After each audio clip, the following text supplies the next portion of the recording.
हाय। तो कैसे हैं आप लोग? मेरा नाम है मयंक कुलश्रेष्ठ और मैं कहानियाँ सुनाता हूँ। कहानियाँ आम जीवन की, कहानियाँ आम जनजीवन की।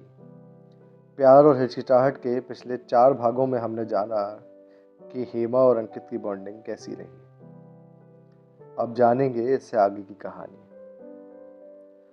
वो लाल टॉप जो मुझे अंकित ने गिफ्ट किया था और मैंने माँ को झूठ बोला था कि मैं भाई दूज के रुपयों से खरीद के लाई हूँ, आज शुक्रवार को मैंने उनकी याद में ऐसे ही पहन लिया था। उससे मुझे ये एहसास रहता था कि अंकित मेरे साथ ही हैं। और तभी जब उन्होंने फ़ोन करके मेरे उस टॉप के बारे में बता दिया तो मुझे लगा कि तुक्का मारा होगा। फिर वो बोले कि हेमा, अपनी छत पर आओ और सुमित्रा की छत पर देखो।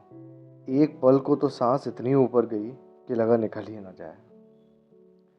मैं 2-2 सीढ़ियाँ एक साथ फलांग कर छत पर पहुंची और जैसे ही सुमित्रा की टेरेस पर देखा तो काली गोल गले की हाफ टी शर्ट और कत्थई कार्गो पैंट में अंकित हमारे गोल्डन टाइम की तरह वहां खड़े थे।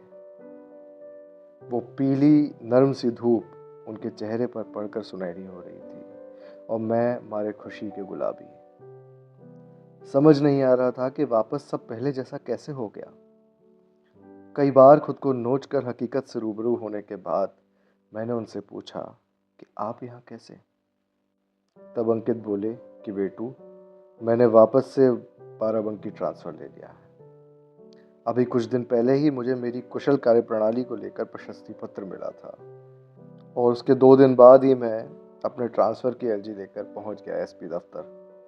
एसपी साहब मुझसे नाराज़ भी थे कि थाना प्रभारी का अच्छा पद छोड़कर वापस से सेकंड लाइन में तुम्हें नहीं जाना चाहिए, लेकिन मेरे अच्छे व्यवहार को देखकर उन्होंने एक बार में ही मेरी अर्जी स्वीकार कर ली और लो, मैं आ गया। उस दिन जीजीआईसी ग्राउंड में मुझे इस बात का एहसास हुआ कि अगर मैं कुछ अच्छा कर भी लूं तो जताऊं किसे? फोन के वीडियो कॉल पर बात भर कर लेने से सुकून नहीं मिलता था। मेरा सब कुछ तो 12 बंकी में ही छूट गया था। दिखता होगा चांद हर जगह से एक सा, पर मेरी रात की चांदनी तुमसे है। फिर इसी तरह से छुप छुप कर मिलते मिलाते, कभी बहाने से घूमते 10 महीने निकल गए। इन 10 महीनों में एक मौका ऐसा भी आया जब एक शादी का निमंत्रण हम दोनों के घर में आया। मैं माँ और भाई के साथ उस शादी में गई और अंकित भी आ गए।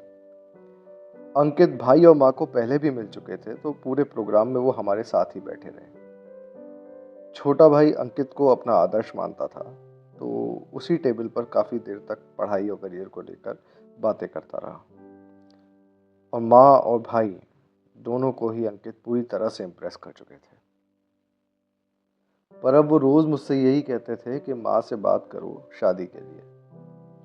मुझे पता है माँ एक बार को मान भी जाएं तो पापा ठाकुरों की शादी ब्राह्मणों में इतनी आसानी से नहीं होने देंगे। इन्हीं जात पात के बंधन से मुक्त होने के लिए मैं पीसीएस का एग्ज़ाम देती रहती हूँ। पर अंकित अब मुझे गलत समझने लगे हैं। उनका कहना है कि पीसीएस जैसे कठिन टारगेट को तुमने अपनी मंजिल बना रखा है और पीसीएस होने के बाद तुम किसी साधारण इंस्पेक्टर से शादी क्यों ही करोगी। वो मुझे शादी के बाद भी पढ़ाने को तैयार हैं और मैं उनसे शादी करने के लिए ही पढ़ रही हूँ।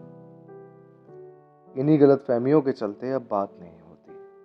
नज़दीक होते हुए भी दूर होते जा रहे हैं हम। जिस गली की बालकनी के नीचे हम अक्सर मिला करते थे वहाँ एक फूल खिला है, पर उसकी आधी कली खुली है और आधी बंद। इस खुली कली के जैसा है मेरा प्यार और उसी बंद कली के जैसी हिचकिचाहट। अब यही तो थी पहले भाग की वो लाइनें जिन्हें अब अर्थ मिल गया, पर सही राह नहीं मिल रही। इस अधूरी कहानी को पूरा करने में आप लोग भी मदद करें।